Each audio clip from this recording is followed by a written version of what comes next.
The call came at 12:14 in the morning on Christmas Day, and the voice on the other end of the line sounded nothing like the man who had kissed my forehead 12 hours earlier and told me he would see me tonight. It sounded like someone who had just walked into a room and found the floor missing. "What did you do to me?" he gasped. And the question arrived so raw and so frightened that for a moment I simply held the phone and listened to him breathe against the cold December air, trying to find the words for something he had not yet fully understood. If you have ever been the person in a relationship who kept the peace so carefully and for so long that the other person forgot you were capable of anything else, I want you to stay with me through every part of this story, because what happened that Christmas changed everything I thought I knew about patience, preparation, and what it actually means to protect yourself. Subscribe right now so you do not miss a single moment of what comes next. And drop one word in the comments that describes how it feels when someone who should know you better than anyone treats your loyalty like it has no limit. I read every single one, and I want to know how many of us have been in that room. My name is Ren Calloway. I was 40 years old, living outside Milwaukee in a house with a wraparound porch and a Christmas tree I had decorated alone for the second year in a row, though I had not admitted that to myself until recently. I worked as a program director for a regional arts foundation, the kind of job that required equal parts creativity and administrative precision, and I was good at it, in the way that people who have learned to hold many things together simultaneously are always good at their jobs. I had been married to Beckett Calloway for 4 years, together for almost 6, and for most of that time I had been the woman people described as understanding, patient, flexible, supportive. Those words had followed me through our marriage like a quiet shadow, and I had worn them without complaint, because I genuinely believed they were compliments. It took me longer than I would like to admit to understand that they were not compliments at all. They were a description of someone who had learned to make herself convenient. Beckett owned a mid-sized residential construction company he had built over 11 years through a combination of genuine skill and relentless work ethic. When we met, he was the kind of man who made you believe in effort. He showed up early, kept his word, and loved his daughter Cora with a devotion that I found immediately and completely admirable. Cora was 9 when Beckett and I started dating, still adjusting to the particular geography of a family that had been rearranged. Her mother, Joanna Ashford, remained closely involved in Cora's life, which made complete sense. They shared custody, attended school events together, and maintained the kind of civil co-parenting arrangement that most divorced couples only manage in theory. I respected all of it. I worked hard to make sure Cora never felt caught between households. I drove her to science club. I helped with book reports. I sat through 2 consecutive years of school talent shows and clapped for every single act. I never tried to replace her mother. I simply tried to be another adult who showed up consistently and meant it. For the first several years, I genuinely believed we had built something healthy and real. Then the pattern became impossible to ignore, not because it announced itself dramatically, but because it accumulated the way quiet damage always does, one small adjustment at a time. The first time I noticed it was our second wedding anniversary. We had reservations at a restaurant downtown that required booking 2 months in advance. An hour before we were supposed to leave, Beckett canceled because Joanna's car had broken down and she had Cora with her. I understood. The second time, we had planned a weekend away at a lake house I had rented 3 months ahead. Joanna got sick. Beckett volunteered to take Cora for the weekend without being asked. I understood. The third time, my mother flew in from Portland for a visit she had been planning since January. Joanna needed help moving furniture. Beckett disappeared for half a day without mentioning it, until he was already gone. I understood that too, because by then understanding had become so automatic that I barely registered doing it.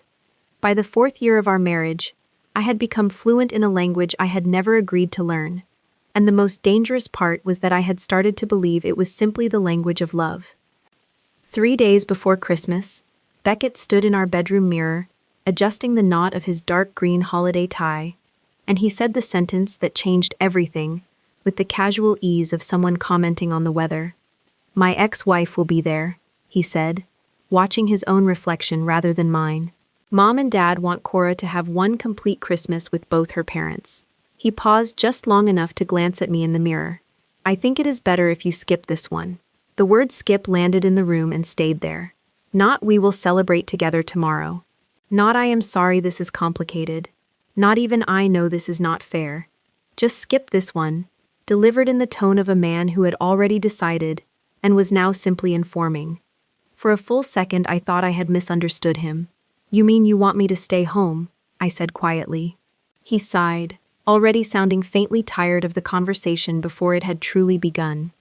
"It is not what I want," he said.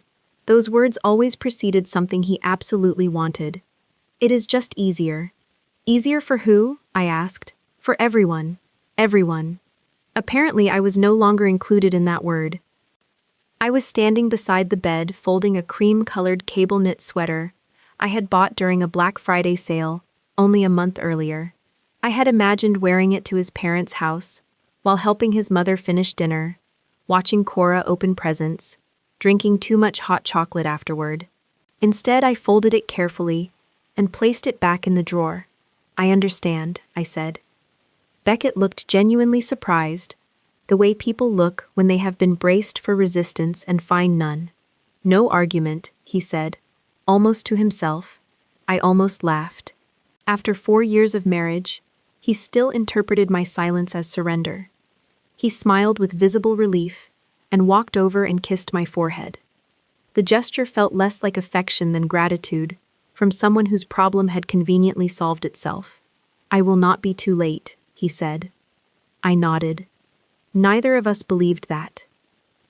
Downstairs, dozens of wrapped presents were stacked neatly beside the front door, every gift tag written in my handwriting. Gerald, Beckett's father, loved single malt scotch and old Western novels. Nadine, his mother, collected handmade Christmas ornaments and had a weakness for good olive oil. Cora had been begging for a telescope since the fall, after her science teacher introduced the class to constellations, and she had come home talking about Jupiter with the focused intensity she brought to everything that genuinely captured her attention. There was even a small gift for Joanna, a scented candle and a bag of specialty coffee beans, because we had always managed to be respectful toward each other, and she had never given me a reason not to be. The irony was not lost on me, standing there in the entryway holding the door open, while Beckett loaded everything into the SUV. The only person who had truly excluded me from Christmas was not the ex-wife. It was my husband. Before climbing behind the wheel, he hesitated. "You sure you are okay?" he asked. The question arrived too late to matter. "I am fine," I said. He nodded once, climbed in, and drove away. I stood on the porch until his taillights disappeared around the corner. The neighborhood looked exactly like every Christmas card Americans love to send each other. Fresh snow dusted the sidewalks. Inflatable Santas leaned slightly in the front yards. Children dragged sleds across frozen lawns while parents carried casserole dishes between neighboring houses. Somewhere down the street, a choir was singing Silent Night with the particular earnestness of people who mean every word. Everything looked warm, everything looked complete except my house. When I stepped back inside, the silence settled around me almost immediately. The Christmas tree still glowed in the living room, its lights reflecting softly against the front windows. The stockings I had hung above the fireplace remained perfectly straight. Mine, Beckett's, Cora's. For the first time since we had been married, I noticed that mine looked like it belonged to a guest. I walked into the kitchen and poured myself a cup of coffee, even though it was already evening. The mug had tiny snowflakes painted around the rim. Beckett had bought it for me during our first Christmas together, back when he had held my hand across the kitchen island and whispered that he had never felt this peaceful with anyone. Funny how memories age. Sometimes they become warmer, sometimes they become evidence. I carried my coffee upstairs to my home office rather than sitting in the living room, because the living room felt too large and too quiet, and too full of things that used to mean something different. On my desk sat a slim navy blue folder. It had not been there by accident. 3 weeks earlier, after a strange conversation with Beckett about keeping finances simple, I had made an appointment with an attorney. Not because I wanted a divorce, because something inside me had begun whispering that I needed to understand my rights before I needed to defend them. The attorney's name was Sylvia Marsh, and her office was nothing like I had imagined. No towering bookshelves, no dramatic courtroom photographs, just a warm receptionist, fresh coffee, and a woman who looked more like a trusted school principal than a divorce attorney. She had listened without interrupting, while I explained everything. Beckett's growing distance, the secretive phone calls, the unexplained financial changes, the envelope from a law office that had arrived in our mailbox addressed to him. When I finally stopped talking, Sylvia folded her hands together on the desk. "I hope you are wrong," she said. "So do I told her. She looked at me steadily. "But hope is not a legal strategy." That sentence followed me out of her office and had not left me since. I opened the navy blue folder and looked at the checklist inside, written in my own handwriting on a plain sheet of paper. Open individual checking account. Done. Redirect paycheck. Done. Inventory personal property. Done. Photograph valuables. Done. Gather tax records. Done. Meet with financial advisor. Done. I had not hidden money. I had not broken any laws. Everything had been done exactly as Sylvia instructed, because preparation is not revenge. Preparation is survival. I stared at the final unchecked line at the bottom of the page. File only if necessary. I closed the folder. "I really hoped," I whispered into the empty room, "that I would never need you." An hour later, my phone buzzed. It was Cora. "Merry Christmas," she said the moment I answered, her voice bright with the uncomplicated excitement of a child who had not yet learned to be careful about joy. "Merry Christmas, sweetheart. I love the telescope. I am glad." There was a brief pause. Then she said, "Dad told me you were not feeling well." I closed my eyes. There it was. The lie. Small, convenient, completely unnecessary. "I am actually okay," I said carefully. "I just could not make it tonight." "Oh," she said, and the confusion in her voice was genuine. "I wish you were here." "So do I." We talked for another 5 minutes about school and astronomy, and the family dog she had convinced Beckett to adopt 2 years earlier. Before hanging up, she said quietly, "I saved you a cookie." My throat tightened. "Thank you," I managed. When the call ended, I did not cry. Not because I was not hurt, because crying would not change anything. Instead, I picked up my overnight bag. Earlier that afternoon, I had checked into a small boutique hotel overlooking Lake Geneva, about an hour from home. It was not extravagant, but it was peaceful, and for the first time in months, I wanted to spend one evening somewhere no one expected me to smile, through disappointment. The lobby smelled like pine branches and cinnamon. A pianist was playing Christmas standards near the fireplace, with the unhurried ease of someone who genuinely loved the music. Couples laughed softly over glasses of wine, while children searched for candy canes hidden around the lobby by the staff. No one knew me. No one pitied me. That anonymity felt strangely comforting, like being allowed to simply exist without performing anything for anyone. After checking into my room, I changed into comfortable clothes, ordered room service, and stepped onto the small balcony overlooking the frozen lake. Snow drifted lazily beneath the streetlights. Everything was quiet and still, and almost healing. Just before midnight, I turned off every notification on my phone except emergency calls. Then I leaned back in the chair and watched the snow fall, and thought about how I had arrived at this particular balcony on this particular night. It had started 3 weeks earlier with an envelope. I had come home from work on a Thursday afternoon to find our mailbox overflowing with the usual holiday accumulation of catalogs and cards and donation requests. Most of it was ordinary, but one envelope caught my attention immediately. It was not addressed to me, it was addressed to Beckett, and the return address belonged to a law office. I did not open it. I placed it on the kitchen counter and went about my evening. When Beckett came home after 8, he walked past me without his usual greeting, saw the envelope, and froze for just a fraction of a second before picking it up. "Oh," he said, his smile appearing almost instantly. "That is just something from work." "A law office," I said. "For work," he confirmed. He did not know that my father had practiced real estate law for nearly 30 years before retiring, and that I had grown up recognizing legal stationery the way other children recognize cereal boxes. I let it go. Or at least I pretended to. The next morning, After Beckett left for work, I called Sylvia Marsh and made an appointment. Not because I believed he was filing for divorce. Because something inside me whispered that I needed to understand my rights before I needed to defend them. Sylvia had spent nearly 2 hours explaining things I had never imagined needing to know. Separate property, marital property, joint accounts, retirement funds, credit exposure, temporary financial protections. She did not tell me to file. She did not tell me to investigate my husband. She simply told me to prepare. If everything works out, she said, smiling gently, you will have wasted a little time. And if it does not, you will thank yourself. I walked out carrying the navy blue folder, which suddenly felt much heavier than paper should.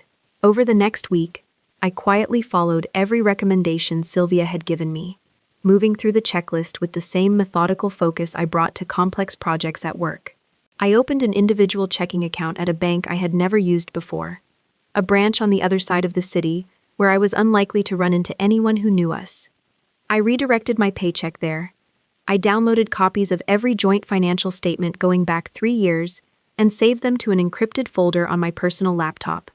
I photographed the expensive furniture, the jewelry, the electronics, the framed artwork we had chosen together, the family heirlooms Beckett had inherited from his grandfather.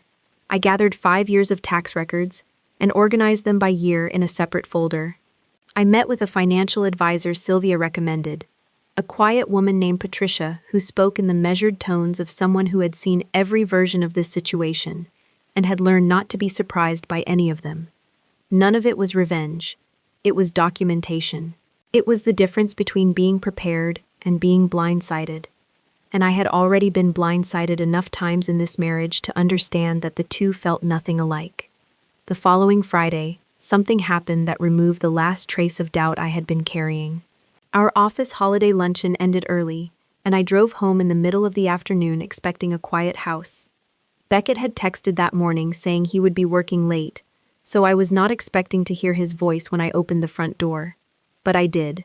He was in the study, speaking in the low, careful tone he used when he did not want to be overheard, and I stood completely still in the entryway and listened. After Christmas, he said.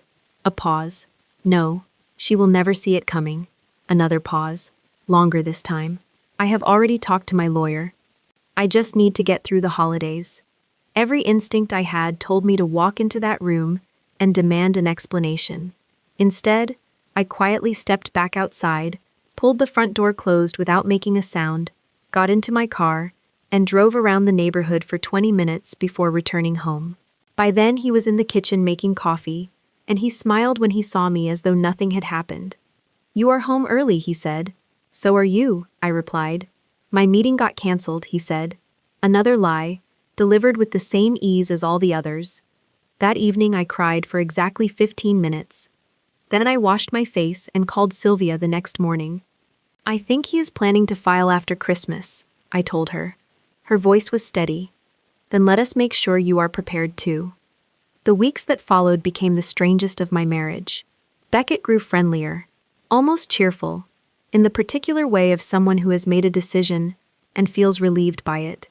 He suggested we decorate cookies together one Saturday afternoon, standing at the kitchen counter with flour on his hands, laughing at the lopsided reindeer Cora had shaped during her last visit. He asked me to help choose presents for his parents. He kissed me goodbye every morning with the warmth of a man who had nothing to hide. Looking back, I understood exactly what was happening. He was not rebuilding our marriage. He was trying to move peacefully through the holidays, before ending it on his own timetable, in his own way, with the story already written the way he wanted it told. He believed he was directing everything. He had no idea I had already started reading ahead. Then came the afternoon that made everything crystallize with a clarity I had not expected. One Saturday, I stopped by Beckett's parents' house to drop off homemade pumpkin bread while he was helping Cora with a school project. Nadine answered the door with genuine warmth and invited me inside for coffee, and we sat at her kitchen table talking about the holidays and Cora's telescope obsession and the new recipe she was planning to try for Christmas dinner. It was a comfortable conversation, the kind we had always managed to have, and I was genuinely enjoying it when she said something that stopped me completely. "We are so glad you are finally feeling more comfortable with keeping holidays smaller," she said, smiling. I frowned. "I am sorry?" She smiled again. "Daniel said big family gatherings make you anxious now. We completely understand." I stared at her. "I never said that," I told her.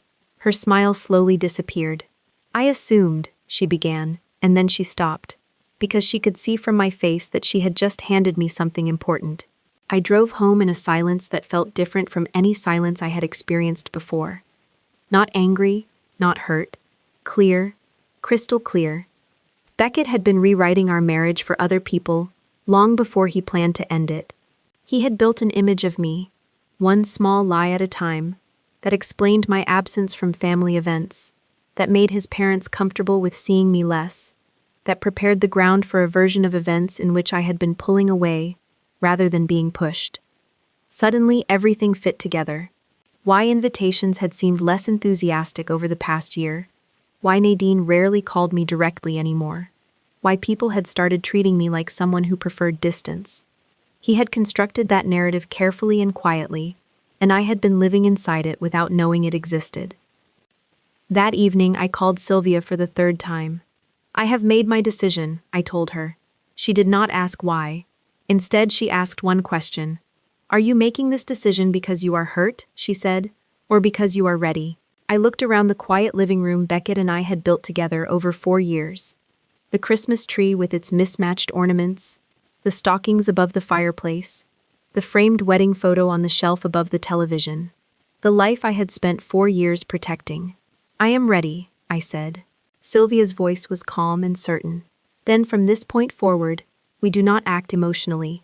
"What do we do?" I asked. "We act carefully." For the next 2 weeks, everything happened exactly as the law allowed and exactly as my attorney recommended. No screaming, no hidden money, no destruction, no games. Just preparation, executed with the same quiet precision I had been bringing to everything in my life for years. If you are still with me right now, I want you to pause for just a moment before we get to what happened on Christmas Eve, because this is the part of the story that I think matters most. Subscribe if you have not already, because the most important moments are still ahead. And drop a comment telling me about the moment you realized someone in your life had been quietly rewriting your story without telling you. It does not have to be a marriage. It can be a friendship, a family, a workplace. I want to know the moment you finally saw it clearly, because I think more of us have been in that room than anyone talks about. Christmas Eve arrived bright and bitterly cold, the kind of morning where sunlight reflects off fresh snow and makes everything look cleaner than it actually is. I woke before sunrise and made coffee and sat alone in the living room, watching the lights on the Christmas tree blink softly in the gray pre-dawn quiet. 4 years. That was what I sat with in those early morning hours. Not anger, not bitterness, but the particular grief of someone who is losing something that was once genuinely good. Our first Christmas as husband and wife, when we had stayed up until 2 in the morning wrapping presents and laughing at the terrible job we were both doing with the ribbon. The year Cora had insisted the angel on top of the tree belonged slightly crooked because she is flying. And Beckett had looked at me over Cora's head with the smile of a man who was completely in love with his life. The Christmas he had burned the cinnamon rolls and spent 20 minutes convincing everyone they were supposed to look that way. There had been real happiness in this house. That was what made the ending hurt. If our marriage had been miserable from the beginning, leaving would have been simple. Instead, I was grieving the man Beckett used to be, or perhaps the man I had believed he was, which was its own particular kind of loss. At 9 that morning, Sylvia called. "How are you holding up?" she asked. "I have been better." She paused. I was not asking emotionally. That almost made me laugh. "I have signed everything," I told her. "Good. You have reviewed the settlement 3 times." "I have. The financial documents. Done." She paused again, and when she spoke, her voice was the steady, unhurried voice of someone who had walked people through this moment many times and understood exactly what it required. "Then today's job is simple," she said. "Go to the hotel. Exactly. No last-minute conversations, no arguments, no texts, no social media, no surprises." I looked around the quiet house. "What if he calls?" I asked. "He probably will," she said. "What do I say?" she answered without hesitation. The truth. Around noon, Beckett came downstairs carrying the wrapped presents he had not chosen, wearing the cheerful expression of a man who had convinced himself that everything was fine. You really do not mind? He asked, and the question caught me slightly off guard, because I thought we had already settled this. I thought we had already talked about it, I said. I know, he shifted slightly. I just wanted to make sure. I studied his face carefully. Was there guilt somewhere in it? Maybe. But not enough to change his decision, and not enough to make him honest. I am fine. I appreciate how understanding you have been. Understanding. Funny choice of words. Understanding would have meant he believed I deserved honesty. Instead, he had spent weeks building a future that did not include me, while I stood in the same house and smiled through it.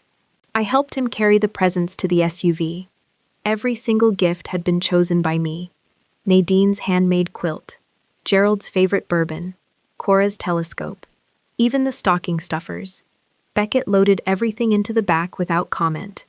Before climbing into the driver's seat, he kissed my forehead. I will see you tonight, he said. I simply nodded. He drove away, believing he was leaving his wife home alone for Christmas. He had no idea he was actually driving away from our marriage. An hour later, I locked the front door for what I suspected would be the last time as Beckett's wife. The moving company arrived exactly on schedule. Sylvia had arranged everything through a licensed company, experienced in divorce transitions, and the foreman was professional and efficient in the way of someone who understood that this kind of work required discretion above everything else. There were no dramatic scenes, no furniture disappearing, no empty rooms, only Beckett's personal belongings. His clothes, his golf clubs, his books, his framed college diploma, the leather chair he had inherited from his grandfather. Each box had been carefully labeled. Nothing damaged, nothing missing. The foreman reviewed the inventory with me and asked for my signature on the delivery instructions. I signed and handed him the paperwork. Beckett had already told his parents he would be spending the night because Christmas celebrations usually ran late. Sylvia had suggested that rather than leave his belongings piled in the garage or on the porch, they be delivered to his parents' house the following morning after the holiday, once legal notice had been served. His parents had been notified in advance by the law office that a delivery connected to a separation would arrive, without disclosing unnecessary details. It was not meant to embarrass him, it was meant to prevent conflict. The foreman smiled politely as his crew finished loading. We will take good care of everything, he said. I know you will, I told him. As the truck pulled away, I stood in the driveway for several moments. The house looked exactly the same from the outside. No neighbors stared, no one whispered. From the street, nothing had changed. Inside, everything had. Before leaving for the hotel, I walked through every room one final time. The kitchen where we had danced while making pancakes on Sunday mornings. The family room where Cora had built elaborate blanket forts that took up half the floor. The spare bedroom we had once talked about turning into a nursery. A conversation that had quietly disappeared long before Christmas without either of us acknowledging that it had gone. In our bedroom, I removed my wedding ring. I did not throw it. I placed it carefully inside a small velvet box and set the box on the dining table beside the navy blue folder. On top of the folder, I placed a single handwritten note. I had rewritten it at least 20 times before settling on 3 sentences. Beckett, you were already planning to end our marriage. I simply refused to let you decide when my future would begin. That was all. No accusations, no insults, no mention of Joanna, no mention of Christmas, because those things were not the reason our marriage had ended. Dishonesty was. By late afternoon, I had checked into the lakeside hotel, and the receptionist had greeted me with a warm smile and a Merry Christmas, and a room key slid across the counter with the quiet efficiency of someone who had learned not to ask questions. That evening, I ordered a simple dinner and ate near the window overlooking the frozen lake, while Christmas music drifted softly through the hallway, and families passed my door laughing, and children argued over board games somewhere down the corridor. Life continued. Mine would too. Around 7, my phone buzzed. It was Cora. I wanted to thank you again for the telescope, she said. You are welcome, sweetheart. I can see Jupiter. I knew you would. She giggled. Dad needed the instructions. I suspected he might. We talked for several minutes about planets and school, and the book she was reading. Then, almost absent-mindedly, she asked why I had not come. I chose every word carefully. Sometimes grown-ups make difficult decisions, I said. There was a long pause. Then she said something I will carry for the rest of my life. I think Christmas is supposed to be for everybody. I swallowed hard. I think you are right, I told her. More than an hour away, Christmas dinner had not gone the way Beckett expected. I did not learn every detail until much later, pieced together from Beckett's own admission, from Nadine's apology, and from Joanna's account during the divorce proceedings. Dinner began normally enough. Turkey and ham, and candles and presents, and Cora showing everyone how to focus the telescope on the backyard oak tree. Then Nadine looked around the table and said quietly that she wished Wren could have been there. Beckett forced a smile. She preferred a quiet evening, he said. Before anyone else could respond, Cora frowned. She told me she wanted to come, she said. The room fell silent. Gerald looked up from his plate. Joanna set down her fork. You said she was sick, Joanna said, confused. I am not sure that is what happened. Beckett suddenly found himself trying to maintain two different stories at the same table, and the effort was visible to everyone watching. Then Joanna looked directly at him. You asked your wife to spend Christmas Eve alone? She said. No one spoke. Even Cora seemed to understand that something important had just shifted in the room. The warmth around the dinner table disappeared, not because of anything I had done, but because truth had quietly walked in and taken a seat. Beckett did not know it yet, but by the time he drove home that night, every story he had carefully constructed over the previous months had already begun to come apart. The roads were nearly empty when Beckett left his parents' house just after midnight. A light snowfall had begun again, soft enough that the flakes seemed to float rather than fall, drifting through the yellow glow of the streetlights like something from a Christmas card that had not yet decided what kind of story it was telling. He drove home through quiet neighborhoods where porch lights still burned, and Christmas trees still glowed in front windows. But the holiday warmth he had expected to carry with him had disappeared hours earlier at his parents' dinner table, and the silence in the car felt nothing like peace. According to Beckett himself, he replayed the evening over and over during that drive. Cora asking why I was not there, Joanna looking at him with disappointment rather than sympathy, Gerald setting down his fork without a word, Nadine whispering, Daniel, did you really ask your wife to stay home? For the first time, he realized that no one had congratulated him for keeping the peace. Instead, they had all begun questioning him, and the questions had not stopped even after dinner ended. Joanna had pulled him aside while everyone else cleaned the kitchen. I agreed to come because I thought everyone was comfortable with the arrangement, she had said quietly. If I had known you were leaving your wife home alone on Christmas Eve, I would have suggested something different. He had tried to explain. She had looked at him with the calm certainty of someone who had already learned everything she needed to know about him. I understand perfectly, she had said. I spent 10 years married to you. That sentence had followed him all the way to the car. He pulled into our driveway and sat for a moment looking at the house. The porch light was still on. Everything looked exactly as he had left it, almost too normal. The kind of normal that unsettles rather than reassures. He unlocked the front door and stepped inside. Wren, he called. His voice carried through the quiet house and found nothing. He tried again. Still nothing. The Christmas tree glowed softly in the living room. The stockings hung perfectly straight above the fireplace. Nothing looked broken. Nothing had been destroyed. There was not a single sign of anger anywhere in the house, and that unsettled him more than any argument could have, because he had been braced for a confrontation and found instead a silence so complete it felt deliberate. Then he saw the dining table. A single navy blue folder rested neatly in the center. Beside it sat a small velvet box. His heartbeat quickened as he crossed the room and opened the box. His hands began to shake. He picked up the handwritten note on top of the folder and read it once, then again, his eyes moving over the 3 sentences with the focused disbelief of someone trying to find a different meaning in words that had only one. Underneath the note were the divorce papers. Attached was a letter from Sylvia Marsh's law office confirming that the petition had been filed earlier that afternoon and that future communication regarding the legal proceedings should be directed through counsel. Beckett stared at the date. Christmas Eve. She filed today, he whispered, as though saying it aloud might somehow change it. He turned and ran upstairs. Our bedroom closet stopped him cold. My side looked almost exactly as it always had, clothes hanging in their usual order, shoes arranged on the lower shelf, the small jewelry dish on the dresser still holding the earrings I had worn to his company holiday party 2 weeks earlier.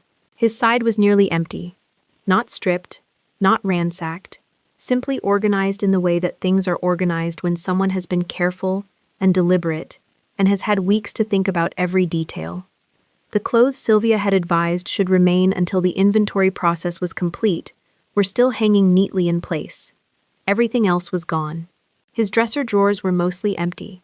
The leather travel bag he used for business trips was gone. His golf clubs, his winter boots, the framed photograph of him and his father at a construction site from 15 years ago. Everything had been documented. Everything had been inventoried, and nothing had disappeared unlawfully. It looked less like a crime scene and more like someone had professionally concluded a chapter, which was exactly what it was. He hurried back downstairs and grabbed his phone and opened the banking app. The screen displayed a notification he had not seen before.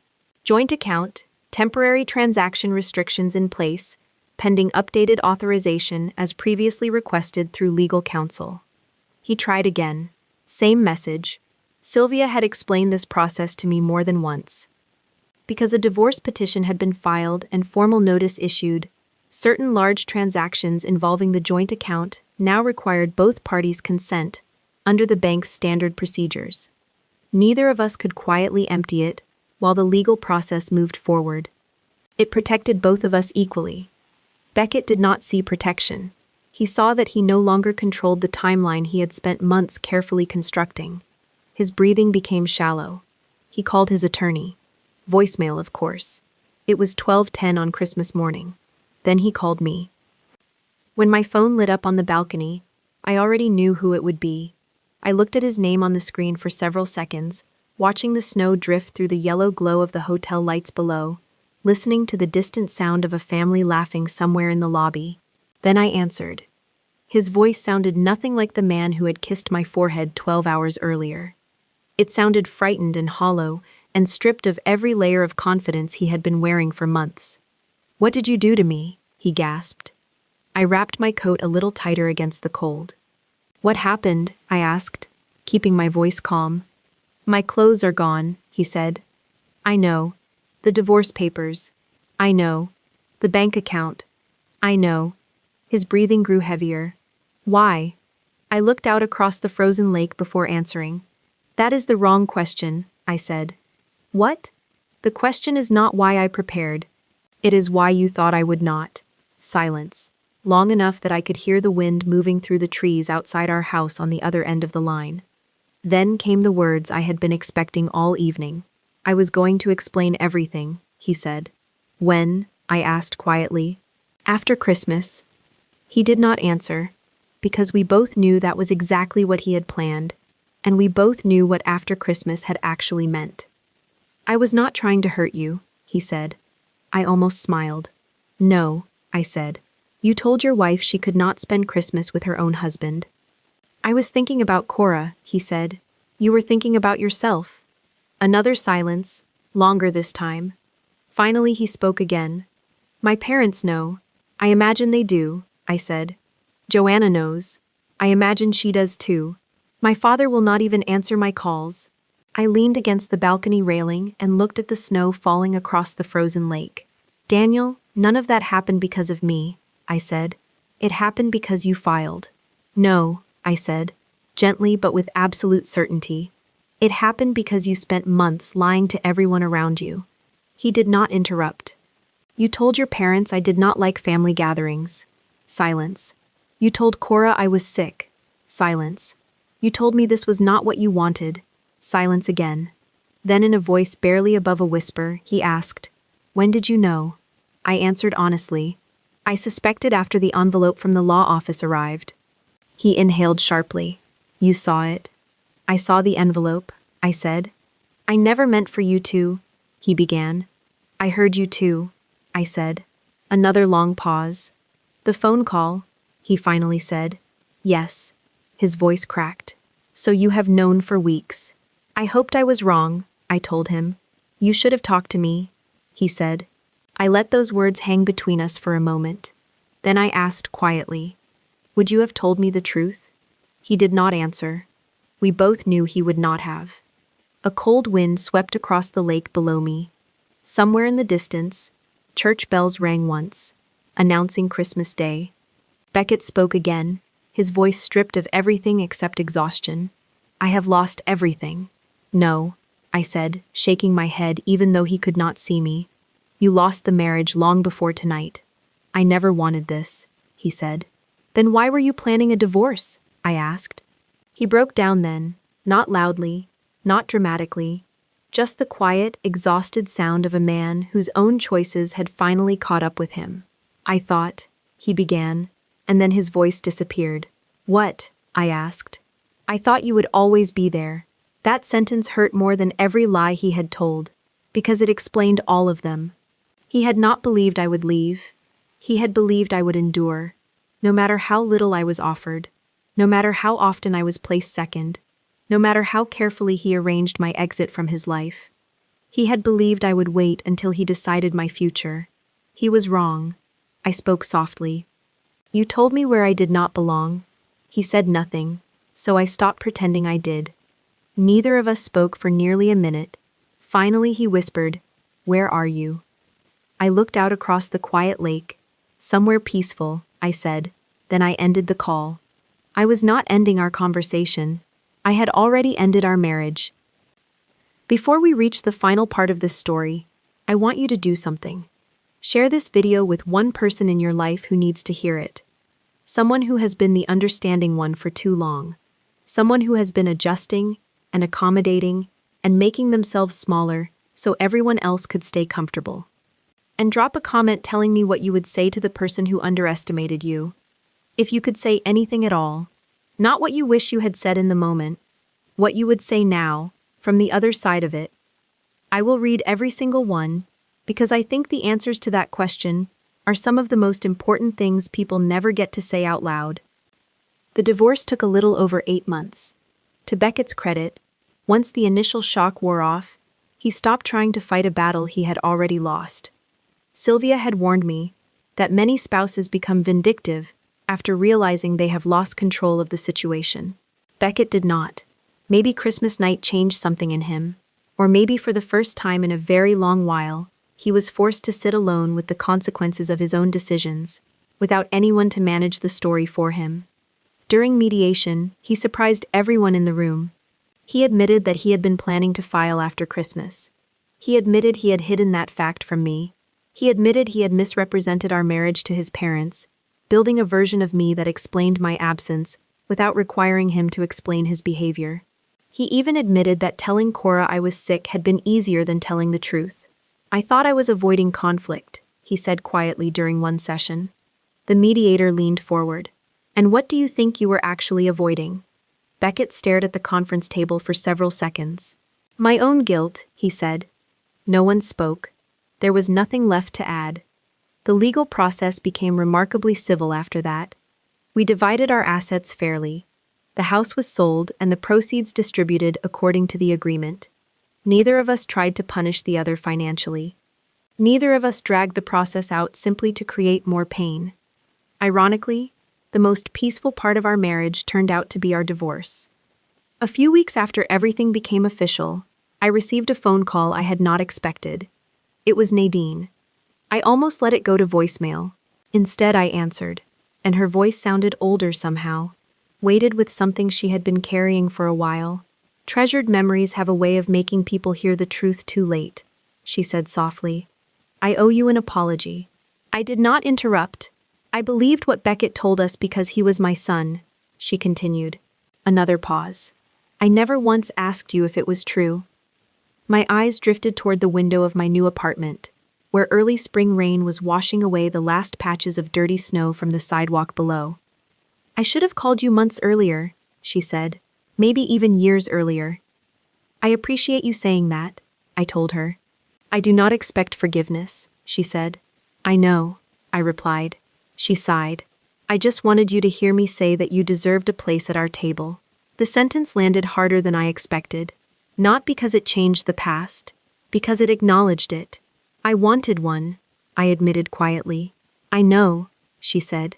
We spoke for nearly half an hour after that, not about lawyers or blame, or the mechanics of what had happened, but about recipes and Christmas traditions, and Cora, and ordinary things that had nothing to do with any of it.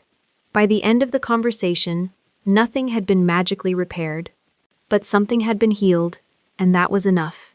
Months later, a handwritten letter arrived in my mailbox from Gerald. He was not a man who used many words, and the note filled barely half a page in his careful, deliberate handwriting.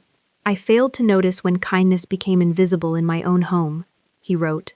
Thank you for the years you loved our family, even when we did not always see it. I folded the letter carefully and placed it inside the navy blue folder that had once held my divorce paperwork and my legal checklist and the 3 sentences I had left on the dining table. Some documents remind you how life falls apart. Others remind you that people can still choose decency after they fail. Both kinds deserve to be kept. Not long after the divorce was finalized, Joanna asked if we could meet for coffee. I almost declined. Instead, we met at a small cafe downtown on a Tuesday morning, and she arrived carrying 2 lattes and the expression of someone who had been rehearsing what she wanted to say. I have been wanting to say something for months, she told me. I am listening, I said. She smiled sadly. When Beckett told me about Christmas, I thought everyone had agreed. I know, I said. If I had known the truth, she shook her head, I never would have walked into that house. I believe you, I told her. She looked relieved. Then she laughed quietly, a small surprise sound. You know something funny? What? She looked at me across the table. You and I were never actually the problem. I smiled for the first time that morning. No, I said. We were just 2 women trying to be reasonable, while one man kept rewriting the story. Neither of us spoke for a moment. Then we both laughed. Not because anything was amusing, but because the truth had finally arrived at its simplest form, and it felt almost like relief. The person who surprised me most over the following year was not Beckett. It was Cora. Children see more than adults realize, and Cora had always seen more than most. She never asked inappropriate questions. She never chose sides. She simply continued being the bright, curious girl who loved science and books and looking at the stars, and every few months a postcard arrived in my mailbox in her careful handwriting. Sometimes it was a drawing of a planet with a label she had looked up, sometimes a funny story from school, sometimes only 3 words, "Miss you lots." I always wrote back, never criticizing her father, never explaining the divorce in terms that asked her to carry anything. Children deserve honesty. They should never be asked to carry adult bitterness. The following December, almost exactly 1 year after that midnight phone call, I found myself decorating a Christmas tree in my own apartment. It was smaller than the old one, slightly uneven, and I had run out of the right kind of hooks halfway through and improvised with paper clips, which gave the whole thing a cheerful improvised quality that I found I genuinely loved. Over the previous year, I had started a new position with a nonprofit that coordinated volunteer services for seniors living alone during the holidays. It had begun with one Christmas dinner for 12 people. Then someone suggested inviting neighbors. A retired school teacher from the 3rd floor. A widower who had recently lost his wife and did not know what to do with a whole December. A young Army veteran whose family lived across the country. A nurse working the night shift who stopped by before heading to the hospital and ended up staying for 2 hours. By Christmas Eve, my apartment was filled with people who had started the evening as strangers. Someone burned the dinner rolls. Someone else forgot the cranberry sauce entirely. The children argued over board games with the focused intensity of people for whom winning genuinely matters. People laughed too loudly. Someone started singing Christmas songs completely off-key, and everyone else joined in anyway. It was wonderfully, completely imperfect. At one point, I stepped into the kitchen for a moment of quiet and stood in the doorway looking at everyone talking around the table. No one was checking whether they belonged. No one had earned their seat. They had simply been welcomed, and that was the whole of it. A soft knock interrupted my thoughts. It was my neighbor, Mrs. Reyes, leaning in from the hallway with a smile. "You coming back?" she asked. "I would not miss it," I told her. Several days after Christmas, a small envelope arrived in my mailbox with no return address. Inside was a simple Christmas card, a watercolor painting of a snowy sky on the front, and inside, in careful handwriting that I recognized immediately, were 8 words. "Thank you for always making me feel like family." It was signed only, "Love, Cora." I sat at my kitchen table for a long time holding that card. Then I opened the navy blue folder and placed it inside, next to Gerald's letter and the legal checklist with every line checked, and the 3 sentences I had written on a dining table on Christmas Eve. The folder had begun as a document of survival. It had become something else entirely, a record of everything that had been lost and everything that had been found, and the quiet proof that the two were not always as different as they seemed. In the end, the greatest victory was never watching Beckett lose the life he thought he controlled. It was discovering that I had never needed anyone else's permission to build a better one. Family is not the place that keeps a chair for you only when it is convenient. Family is the place where your presence is never treated like a problem to solve. And sometimes the strongest thing you can do is not make someone regret losing you. It is creating a life so full of peace and purpose and self-respect that you never again question your own worth. I had been told where I did not belong, so I stopped pretending I did. And I built something so much better in the space that opened up that I could not, even now, find it in myself to be sorry for any of it.